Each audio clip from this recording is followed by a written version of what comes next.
رات میں شیخ کا انتقال ہوا، آج صبح آپ کی تدفین ہوئی ہے۔ بقیع کے اندر مسجد نبوی میں آپ کا جنازہ ہوا، لاکھوں کی تعداد میں لوگ شریک ہوئے۔ آپ کی یہ خواہش تھی کہ آپ کو بقیع کے اندر دفن کیا جائے، اسی لیے آپ مدینہ چھوڑتے نہیں تھے۔ 25-30 سال کی بات ہے، اس وقت سے آپ مدینہ چھوڑ کے کہیں نہیں جا رہے تھے، آپ وہاں پر دفن ہونا چاہتے تھے۔ اللہ تعالیٰ نے آپ کی دعا قبول فرمائی اور آپ صحابہ کے پہلو میں دفن ہوئے۔ آپ تصور کریں لوگ آپ سے کتنی محبت رکھتے تھے۔ آپ تو ویسے بہت زیادہ لوگوں سے ملنا جلنا نہیں رکھتے تھے، علماء اور طلباء آپ کے پاس جاتے تھے علم حاصل کرنے کے لیے، آپ لوگوں کو نصیحتیں کرتے تھے، لوگ اس طرح محبت کرتے تھے۔ آج صبح دیکھنے میں آیا فجر کے بعد کیسے جو ہے پورا مدینہ امٹ کے آ گیا آپ کے جنازے میں شریک ہونے کے لیے۔ آپ دیکھیں سوشل میڈیا پر جتنے بھی سلفی علماء ہیں، اہل حدیث ہیں، سب لوگ آپ پر لکھ رہے ہیں، آپ کی خدمات کو بتا رہے ہیں کہ کیسے آپ نے اپنی پوری زندگی علم کے لیے، علم شرعی کے لیے وقف کر دیا، سلفیت کے لیے وقف کر دیا، کتاب و سنت کے لیے وقف کر دیا، صحابہ کے منہج کے دفاع کے لیے آپ نے اپنے آپ کو وقف کر دیا، اور منہج صحابہ کے خلاف جو بھی سامنے آیا، جس نے بھی منہج صحابہ کے خلاف بولنے کی کوشش کی، لکھنے کی کوشش کی، آپ اس کے خلاف کھڑے ہو گئے۔ یہ آپ کی زندگی سے لوگ جانتے ہیں، آپ کی تحریروں سے لوگ جانتے ہیں۔ ایک زمانہ تھا جب سعودی عرب کے اندر اخوانیوں کی طوطی بولتا تھا، وہاں کوئی سلفی بول نہیں سکتا تھا، ہر میدان میں وہ آگے تھے، یہاں تک کہ دیوان الملکی کے اندر انہی کا چلتا تھا۔ انہوں نے اپنے دور میں جس کو چاہا، جس کو ایوارڈ دلایا، فیصل ایوارڈ لو کنٹل کے حساب سے، اب یہ اپنی مرضی کا دے کر کے دکھا دیں۔ سلفیوں کی کتابوں کو یہ شائع نہیں ہونے دیتے تھے سعودی عرب کے اندر۔ دیکھو یہ تحریکی دلیل دیتے ہیں کہ دیکھو فلاں کو، مودودی کو یہ فیصل ایوارڈ ملا، وہ فلاں کو فیصل ایوارڈ ملا۔ مطلب وہ لوگ تزکیہ، یعنی سعودی عرب کو ایک طرف تو یہ لوگ طاغوت کہتے ہیں، اور دوسری طرف ان کے ہاتھ کا دیا ہوا ایوارڈ یہ اپنے لیے تزکیہ مانتے ہیں، تزکیہ مانتے ہیں۔ جی ہاں، یہ ہے ان کی فکر یہ ہے۔ ارے بھائی تم اس کو مرتد مانتے ہو، اس کو طاغوت کہتے ہو ایک طرف، اور دوسری طرف اس کا دیا ہوا ایوارڈ تمہارے لیے کیا ہے؟ تزکیہ ہے۔ اس وقت جتنے لوگ بھی تزکیہ پائے، اس وقت اخوانیوں کی وہاں پہ چلتی تھی۔ میں بتاؤں آپ کو، سلفیوں کی کتابیں شائع نہیں لوگ ہونے دیتے تھے۔ اخوانیت کے خلاف اگر کوئی کتاب ہوتی تھی تو یہ لوگ اسے نہیں شائع ہونے دیتے تھے۔ وزارت الاعلام کے اندر بھی یہ لوگ بڑے بڑے عہدے پر فائز تھے، باقاعدہ وزیر ہوتے تھے یہ لوگ۔ شیخ احمد نجمی جو کہ سعودی عرب کے ایک بہت بڑے عالم گزرے ہیں، عبداللہ القرعاوی، احمد نجمی، شیخ احمد نجمی نے اخوانیت پر بہت زیادہ کتابیں لکھی ہیں، اور بہت ہی زیادہ کھل کر کے آپ نے ایکسپوز کیا ہے اخوانیوں کو، سید قطب کو، پوری تنظیم کو آپ نے ایکسپوز کیا ہے۔ میں اگر کہوں کہ جتنا جو ہے سخت لہجہ اپنایا ہے شیخ احمد نجمی رحمہ اللہ نے اخوانیت کے خلاف، اخوانیوں کے خلاف، وہ سخت لہجہ آپ شیخ ربیع کی کتابوں میں نہیں پاؤ گے۔ انہوں نے باقاعدہ ایک کتاب صرف اسی بات پر لکھی ہے کہ اس وقت جو ہے سعودی عرب کے اندر حکومتی عہدوں پر اور اسی طریقے سے اکیڈمک عہدوں پر یہ اخوانی ایسے بھرے ہوئے ہیں، قبضہ جمائے ہوئے ہیں، اور سلفیوں کو کیسے جو ہے پیچھے رکھتے ہیں، اور ان کو ہمیشہ جو ہے ہر جگہ ان کو جو ہے ڈھکیلنے کی کوشش کرتے ہیں۔ ان کی کتابیں تک نہیں یہ لوگ شائع ہونے دیتے ہیں۔ انہوں نے اپنی مثال دی، کئی کتابیں اپنی مثال دی کہ میں کتاب لکھتا ہوں اور اس کے بعد جو ہے اجازت نامہ لینے کے لیے، اجازت لینے کے لیے میں درخواست لکھتا ہوں تو وہاں سے ہماری درخواست رد کر دی جاتی ہے۔ کبھی یہ بہانہ بنایا جاتا ہے کہ یہ جو ہے ایک بہت عالمی، مشہور عالمی جو ہے تنظیم کے خلاف اس کتاب کے اندر لکھا گیا ہے۔ یہ نہیں کہتے تھے کون سی تنظیم، کیا لکھا ہے کیا نہیں، ایک مشہور عالمی تنظیم، مطلب اخوان المسلمین۔ اس کتاب کے اندر ایک بڑے عالمی دین کے خلاف بکواس کیا گیا ہے، سماج کے اندر جو ہے اس سے جو ہے افراتفری پھیلے گی۔ وہ کتاب ہوتی تھی، کیا ہوتی تھی؟ سید قطب کے باطل افکار کے خلاف لکھا ہوتا تھا۔ تو اگر سید قطب کے خلاف ہے، حسن البنا کے خلاف ہے، یوسف قرضاوی کے خلاف ہے، یعنی کسی بھی اخوانی کے خلاف اگر کوئی رد لکھتا تھا، ان کی کتابوں رد لکھنے کا مطلب کیا، وہ جو باطل افکار پھیلائے ہوئے تھے اس باطل افکار کو اگر کوئی ایکسپوز کرتا تھا تو یہ لوگ اس کو سائے نہیں ہونے دیتے تھے، نہیں سائے ہونے دیتے تھے. پوری کتاب ایسے کہ نام نہیں یاد آ رہا ہے کتاب کی، اس کتاب میں انہوں نے پورا جو ہے نا ایکسپوز کیا ہے کہ کیسے یہ لوگ قبضہ جمائے ہوئے تھے. اسی زمانے میں ان لوگوں نے ایسے ایسی جو ہے تنظیمیں انہوں نے بنائی جس کے ذریعے سے یہ لوگ پیسہ اکٹھا کرتے تھے، چندہ اکٹھا کرتے تھے، اور پوری دنیا میں جہاں جہاں داعشی فکر اور خارجی تنظیمیں پائی جاتی ہیں ان سب کو دیتے تھے. اسی لیے وہاں یہ سب بہن لگا، ان لوگوں نے کم جو ہے نہیں کیا ہے. تو ایسے باطل افکار پر جو ہے شیخ نے بولا اور 30 سال پہلے جو ہے آگاہ کیا امت کو، عربوں کو، کہ تم لوگوں کو کیسے یہ لوگ چال رہے ہیں اندر بیٹھ کر کے، تم لوگوں کو فکر نہیں ہے. امت آگاہ ہوئی. کب آگاہ ہوئی؟ جب کئی ملک کو انہوں نے تباہ کر دیا 2010-11 کے اندر. تب لوگوں کو سمجھ میں آیا کہ شیخ ربیع جو کہہ رہے تھے وہ سچ کہہ رہے تھے، انہوں نے جو لکھا ہے وہ صحیح لکھا ہے.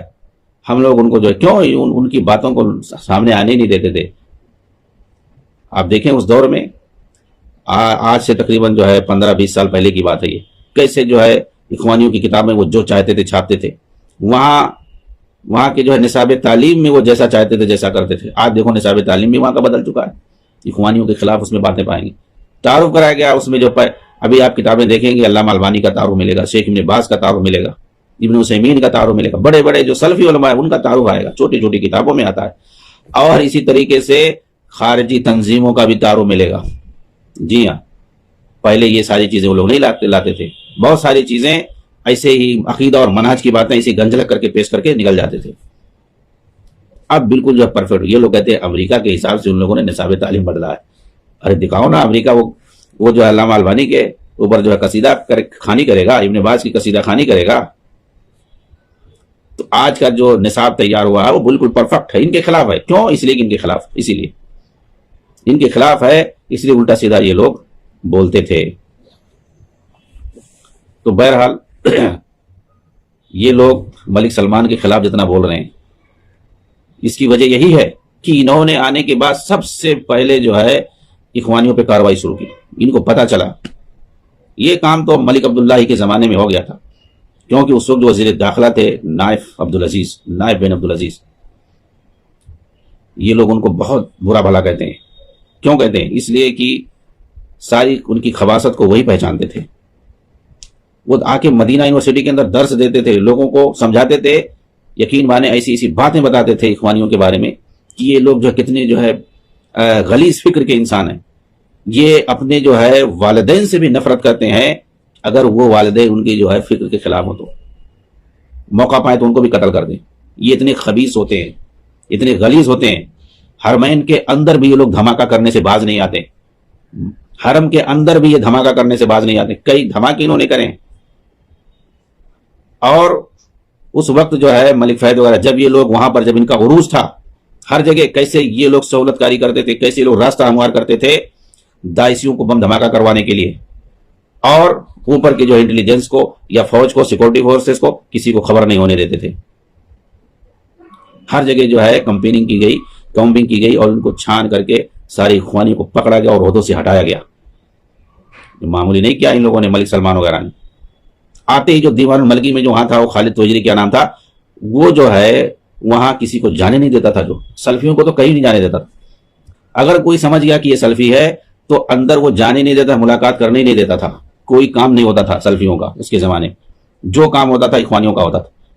ملک سلمان نے آ کر اسی کو سب سے پہلے ہٹایا، مار کے بھگایا، اور جتنے جو ہے مجرمین تھے سب کو جو ہے سلاخوں کے پیچھے ڈال دیا، سب کے جتنے.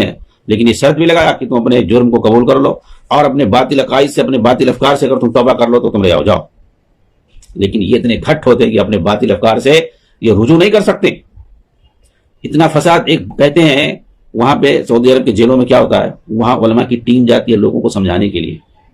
جو بڑے بڑے مجرمین ہوتے ہیں، چاہے چور ڈاکو بھی کیوں نہ ہوں، ملک کے غدار ہوں، داعشی فکر کے ہوں، اخوانی فکر کے ہوں، سروری فکر کے ہوں، مختلف افکار کے لوگ، ان سے پوچھتے ہیں. ایک ایسی انٹرویو لینے والے ایسا بولتے ہیں، کہتے ہیں ہاں میرا عقیدہ ہے کہ تم کافر ہو، مرتد ہو، اگر میرے ہاتھ میں ہتھیار میں تم کو بھی قتل کر دوں گا. ایسا بولتے ہیں وہ لوگ.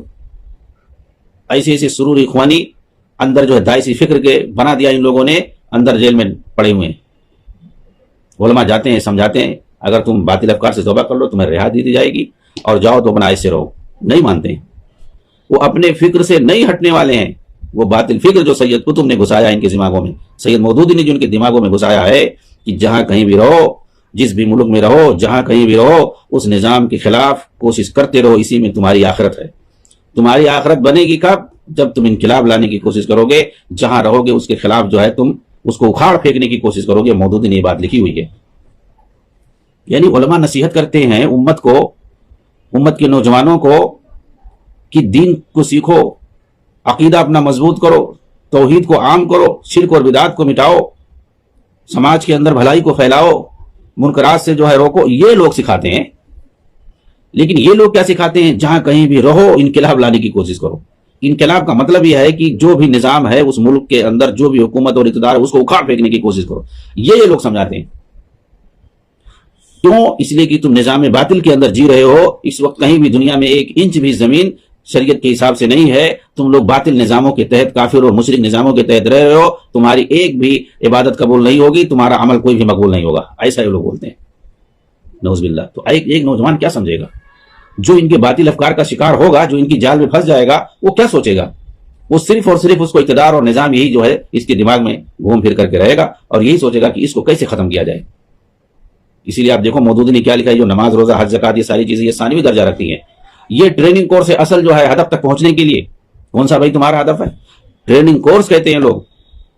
یہی چیز خمینی نے کہی, یہ چیز حسن بنا نے کہی ہے, سید قطب اور مصعب لوگ یہ بات کہتے ہیں. یہ چیز ڈاکٹر صاحب بول رہا ہے کہ جو ہے یہ جو ہم نماز, روزہ, حج, زکات اور کیا کیا یہ سب کر رہے ہیں, یہ کیا, یہ مذہب کے نام پہ مروجہ چیزیں ہیں. اصل جو دین ہے وہ کچھ اور ہے. ارے بھائی نماز, روزہ, حج, زکات اگر یہ دین نہیں ہے تمہارے یہاں, تو تمہارے یہاں کون سا دین ہے؟ وہی دین ہے حکومت قائم کرنا, اپنی مرضی کے مطابق حکومت قائم کرنا. یہ اصل دین ہے ان کے یہاں. شیخ عبید اللہ رحمانی جو 2005 میں ان کی وفات ہوئی ہے, بہت پرانے مودودی کے زمانے ہی سے, 1947 سے جو ہے یہ جماعت اسلامی میں تھے. 30 سال تک اس کے بعد اس کو لات مارا اور کتاب لکھی اسلامی سیاست یا سیاسی اسلام. اس کے اندر انہوں نے بہترین جواب دیا کہ کیسے انہوں نے دین اسلام کو جو ہے سیاست کا اکھاڑا بنا کے رکھا ہوا ہے. اور مودودی کی جو کتاب ہے نا قرآن کے 4 اصلاحات, اس کو یہ لوگ بہت پھیلاتے ہیں. اس کے جو ہے اس کی خباثت کو بیان کیا ہے کہ کتنی جو ہے یہ زہریلی کتاب ہے. جو اہم دین کے جو ٹرمز ہیں ان کو کیسے انہوں نے بدل کے رکھ دیا. کلمہ توحید کو کیسے انہوں نے بدل دیا. بتائیے, لا الہ الا اللہ کہ اللہ کے سوا کوئی معبود برحق نہیں ہے. لا الہ الا اللہ جو کہ دعوت ہے تمام انبیاء کی. نبی صلی اللہ علیہ وسلم پوری زندگی جس کی طرف لوگوں کو بلاتے رہے, امرت ان اقاتل الناس حتی یشہدوا ان لا الہ الا اللہ. تو لا الہ الا اللہ کی طرف بلاتے رہے, یعنی لوگوں کو غیر اللہ کی پرستش سے نکال کر کے اللہ کی پرستش کی طرف لانا, اللہ کی عبادت کی طرف لانا, توحید کی طرف لانا, شرک سے نکال کر کے. یہ ہے لا الہ الا اللہ کا مطلب کہ اللہ کے علاوہ کوئی معبود برحق نہیں ہے. اور مودودی نے کہا یہاں معبود سے الہ سے مراد یہاں حاکم مطلق ہے, بادشاہ ہے, حاکم ہے.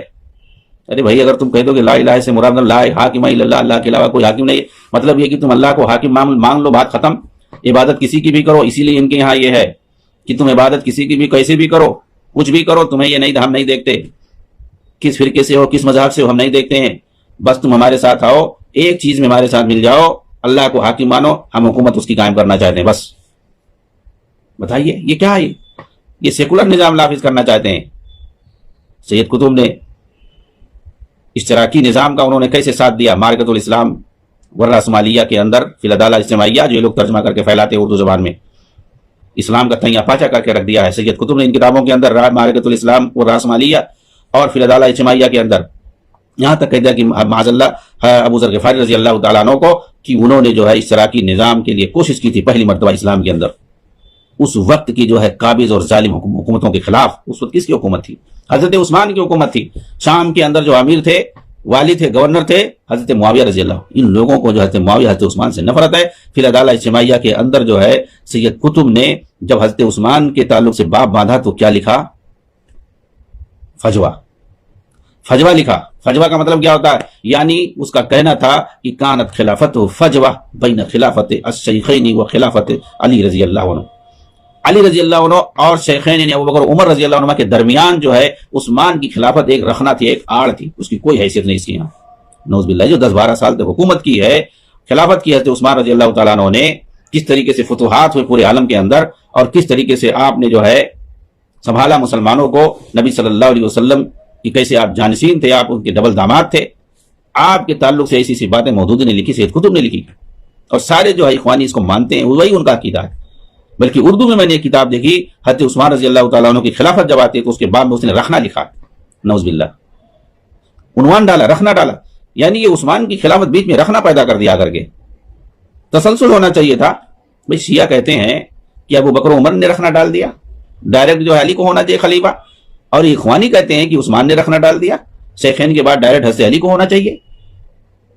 یہ جو ہے خارجیوں کا عقیدہ ہے، یہ جو ہے شیعوں کا عقیدہ ہے، وہی عقیدہ ان لوگوں کا ہے خلافت کے تعلق سے۔